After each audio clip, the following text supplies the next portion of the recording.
A few weeks ago, I was reading the journalist Juno Dawson's book, The Gender Games. It's intriguingly subtitled, The Problem of Men and Women from Someone Who Has Been Both. The book begins narrating what happened on the night when she was born. In 3 short hours, a baby was placed in its mother's arms. The midwife took a cursory glance between the baby's legs and said, "Congratulations, Mr. and Mrs. Dawson, you have a healthy baby boy." And that was where it all went wrong. Dawson's book chronicles a painful struggle with gender dysphoria and the difficult journey of transitioning from James to Juno. It's not only a personal memoir, but also a public challenge against the prevailing gender stereotypes in our society. Throughout the book, she personifies them as this oppressive force just called gender.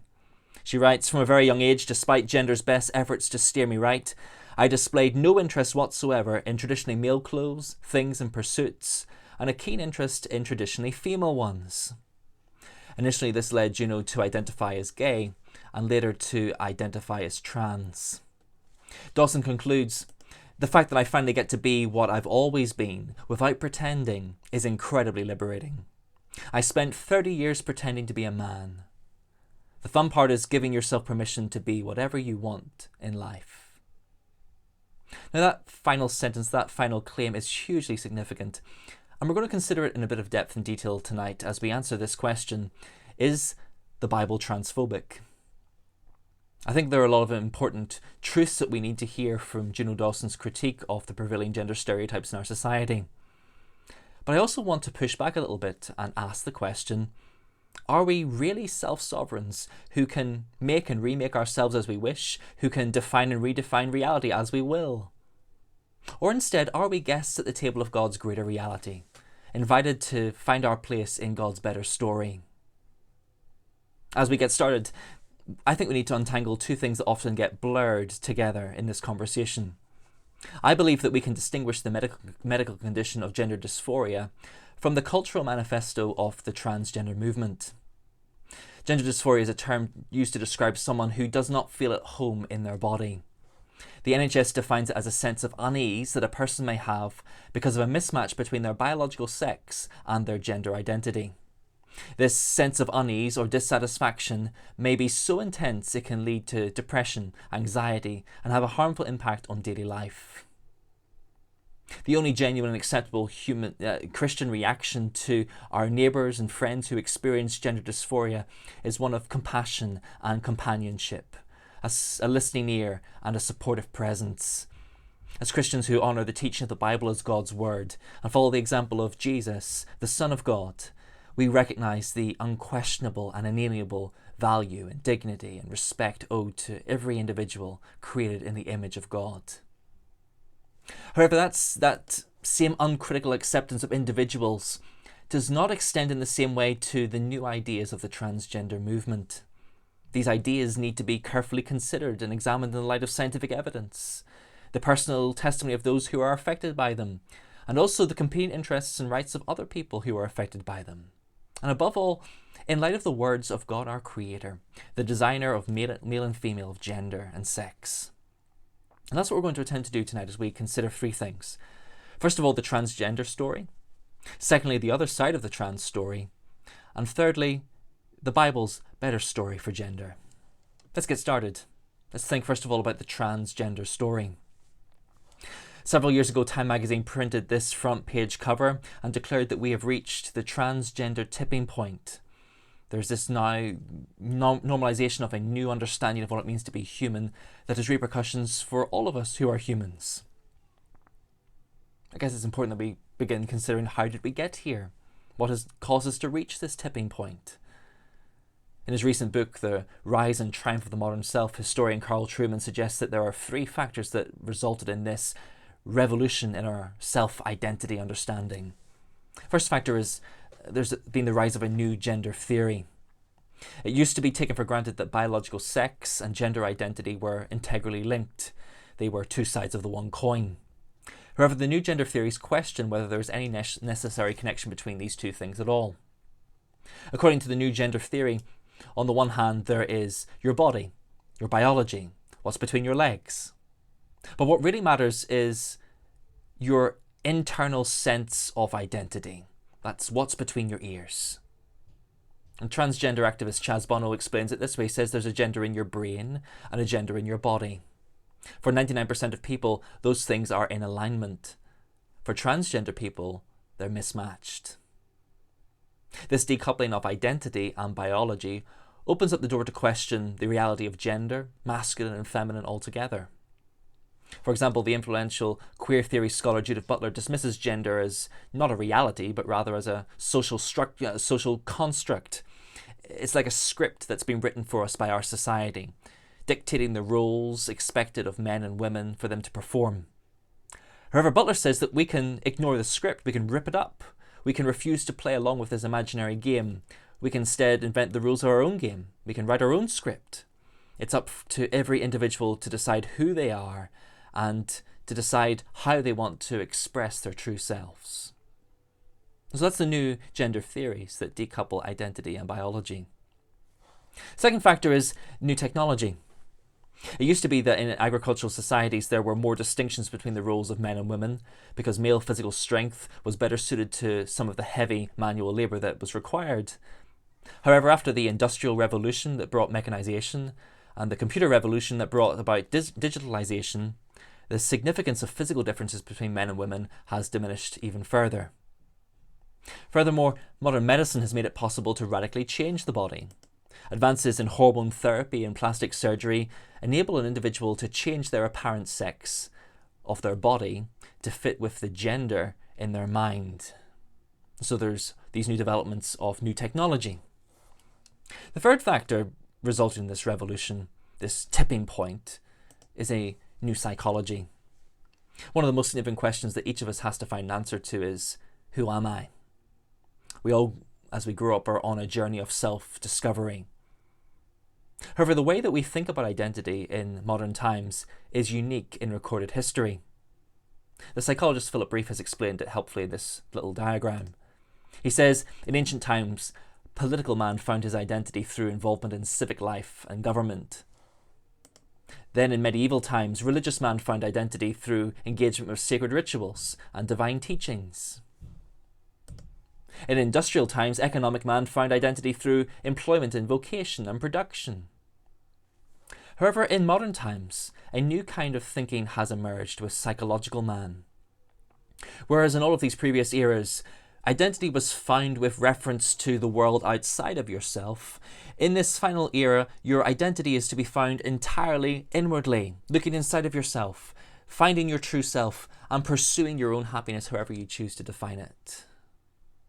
These three factors, the new gender theories, new technology, new psychology, they've made plausible the claims of the transgender movement, that a person can be born in the wrong body, that to remedy that distress they must be assisted to transition into their preferred body, and that society must affirm this as an unquestionably good thing. Indeed, anyone who does question this narrative will be very quickly shouted down and condemned as being hateful, bigoted, transphobic. This was the experience of the Scottish author J.K. Rowling just last year after she spoke out about the importance of protecting female-only spaces like changing rooms and public bathrooms. Although she explained that she was motivated by her own experience of having endured physical and sexual abuse, she has become a hate figure to many in these circles. So that's a trans story. It's very powerful, very compelling. But there is another side to the trans story that we now need to give some attention to. While we respect absolutely the rights and care for the needs of transgender individuals, we do need to carefully consider the ideas and the beliefs of the transgender movement. We need to consider their internal inconsistencies. We also have to consider their potential impacts on the rest of society. When it comes to the inconsistencies, take for example in his book, Ryan Anderson's book, When Harry Became Sally. He points out some of the contradictions at the heart of the transgender movement. He writes it holds that the real self is fundamentally separate from the material body, yet insists that transforming the body is essential for personal wholeness. They say that gender is purely a social construct, while asserting that a person can be trapped in the wrong body. They say there are no meaningful differences between man and woman, yet they rely on rigid sex stereotypes to argue that gender identity is real, while human embodiment is not. These inconsistencies and contradictions raise many other questions about the claims of the transgender movement. But also as a Christian, I'm committed to loving truth. I'm called also to love all of my neighbours as myself. And so there are 4 other factors that we need to consider on the other side of the trans story. The first of them is the realities of science. The claim that gender is detached from biological sex and a social construct ignores the scientific reality that human beings are a binary, sexually reproducing species. A male donates genetic material, and a female receives it and gestates any resulting offspring. The differences between male and female go down all the way to the level of the genetic code, which is written on every cell of our bodies. Although for the first 6 weeks following conception, when that genetic code is written, for the first 6 weeks of fetal development, both a male and female fetus will look the same. After about week 7, the first differences in sexual characteristics begin to emerge, based entirely on the presence of male or female chromosomes and hormones. And so we take from that it is biology, it is not bigotry to say that there are 2 genders, that there is male and female, while also acknowledging the tiny minority of biological intersex conditions that confuse things. But we have to consider the realities of science as we consider this question. Second consideration we need to have is for the welfare of trans individuals themselves. For decades, gender dysphoria has been recognised as a psychiatric disorder, and treatment has prioritised helping the mind rather than trying to change the body. But with the normalisation of transgender ideas and with advances in gender transition therapy, this clinical practice has been reversed. Now the priority is on changing the body while leaving unaddressed the mind. But one of the saddest things is that after invasive and sometimes irreversible treatments, many of our transgender friends and neighbours with gender dysphoria report continuing to struggle terribly. For example, statistics seem to suggest that those who have transitioned are many times more likely to self-harm or to commit suicide than the general population. This has led some specialists to become sceptical of gender transition therapy itself. For example, meet Dr. Paul McHugh. He worked at the famous Johns Hopkins University Hospital, which pioneered the transition therapy. However, he himself became sceptical whenever he noticed that the people who had transitioned had much the same problems with relationships, work and emotions as they did before. The hope that they would emerge now from their emotional difficulties to flourish psychologically had not been fulfilled. And elsewhere he's explained why this might be. He writes, "Gender dysphoria belongs in the family of similar disordered assumptions about the body, such as anorexia and body dysmorphic disorder. Its treatment should not be directed at the body with surgery and hormones, any more than one treats obesity-fearing anorexic patients with liposuction." You see what he's saying there? Instead, he advocates that we need to help people find healthy ways to cope with this tension between their perceived self and their bodily self, and to move towards accepting the reality of their embodied selves. At the very, very least, people should be made aware of these risks so that they can make informed decisions about what treatment is in their best interests. And so we need to care and consider the welfare of our trans friends and neighbours. The third consideration is we have to consider the protection of children. In recent years, there's been an explosion in the number of young people who are reporting feelings of gender dysphoria and commencing transition treatment. Initially, they take puberty-blocking drugs, but later cross-hormone therapy that begins to change the body, eventually in irreversible ways. Commonly, parents have not been consulted or consented to have these children being taken by their children. Other parents report being pressurised to give consent, being warned and threatened that it's better to have a trans child than a dead child. That's awful pressure. Now, a few years ago, the BBC produced an excellent documentary entitled Transgender Kids Who Knows Best. It's exploring this very question. And it introduces the work of the Canadian psychiatrist Dr. Kenneth Zucker. Zucker points to evidence that up to 95% of children who report feelings of gender dysphoria actually settle into their bodily sex by the age of 18. He therefore argues that there is no urgent clinical reason to begin encouraging them to start therapy before that age.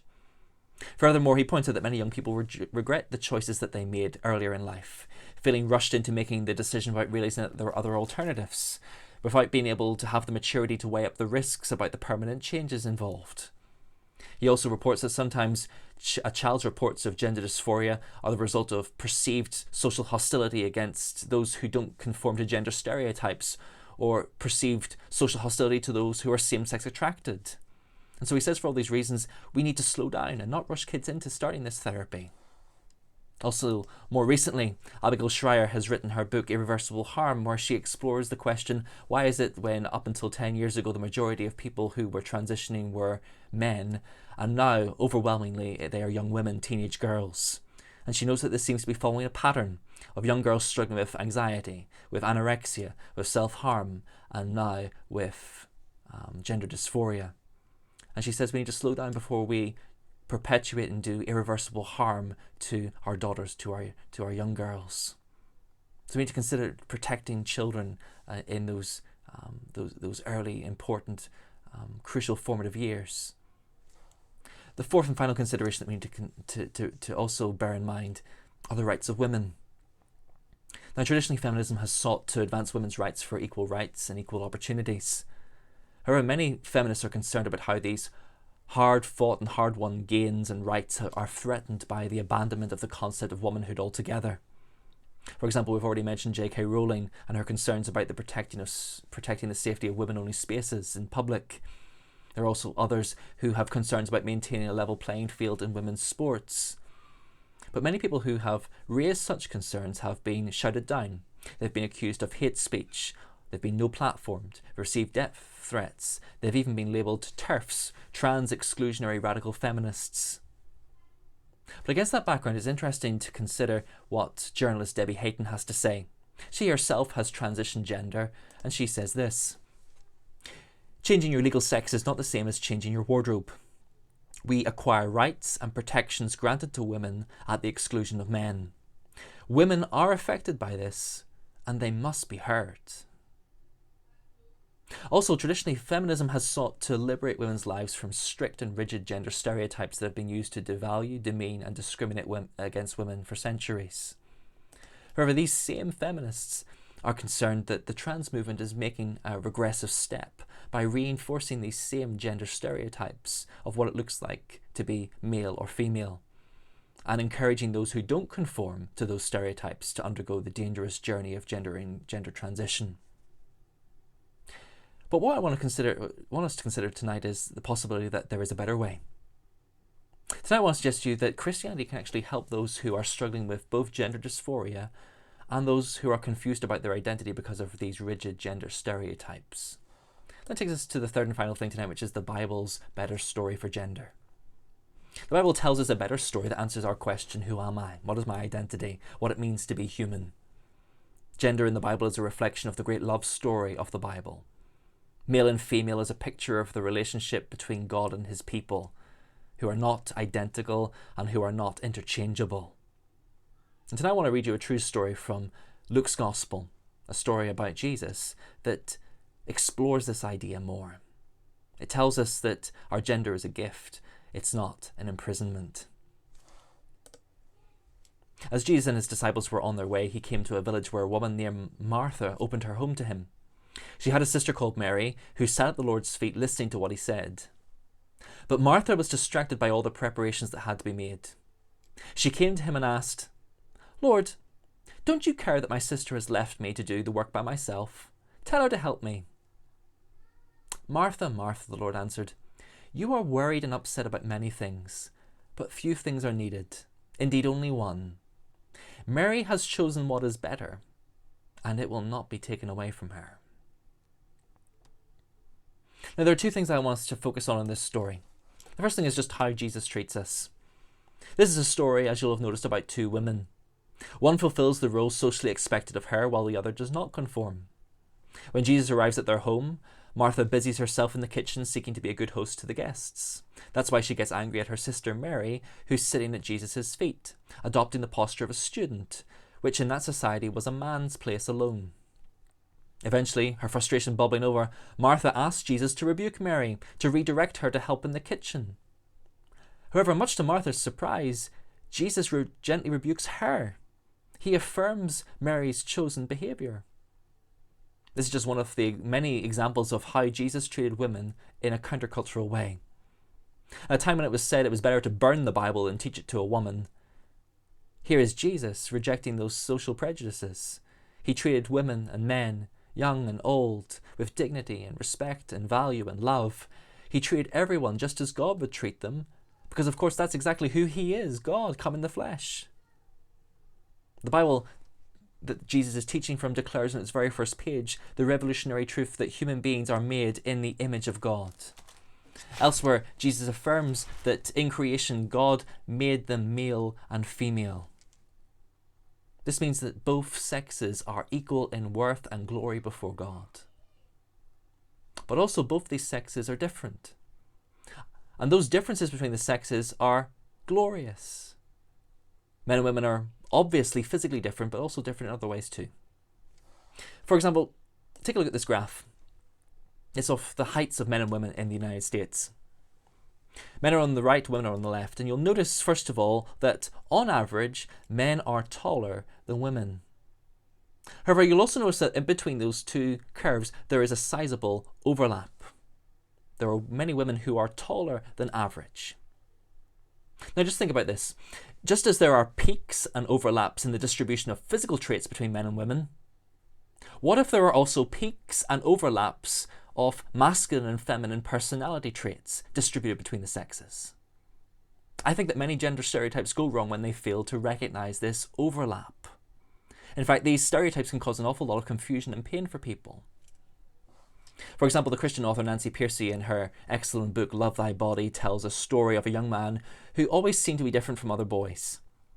He was far more interested in interpersonal relationships than in playing with things growing up. And then as he entered his teens, that caused him to begin to question his gender identity, to wonder whether he was in fact transgender.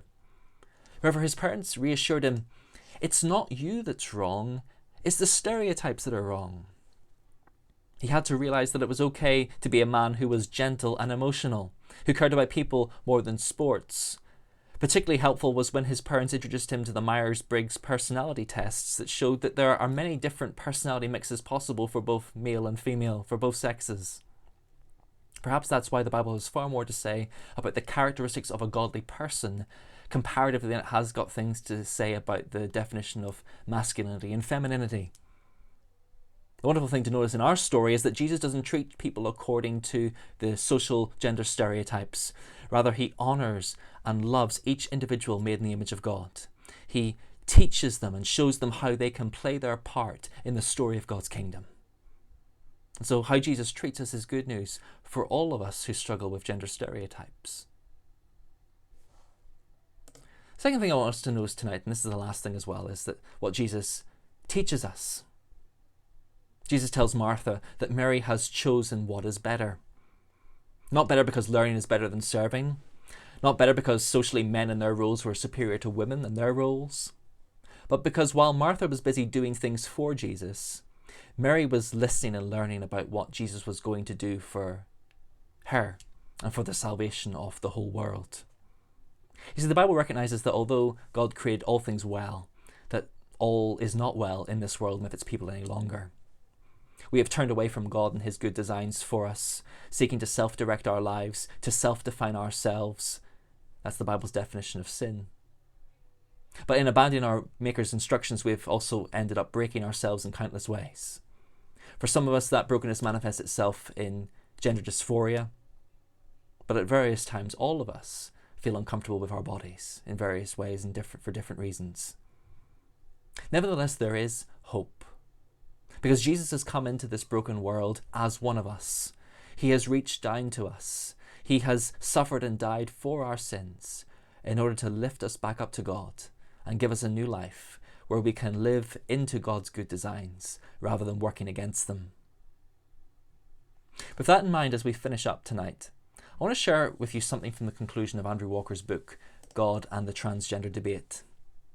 In it, he examines the famous 2015 photograph in Vanity Fair after Bruce Jenner announced his transitioning into Caitlyn Jenner. Now, notice in the photograph that her hands are hidden from view. The photographer, it seems, didn't know what to do with the large masculine hands, so he asked for them to be concealed. That's really interesting because the Bible reflects on how all of us desire to hide parts of our lives and our existence from view. All of us are uncomfortable with aspects of our brokenness.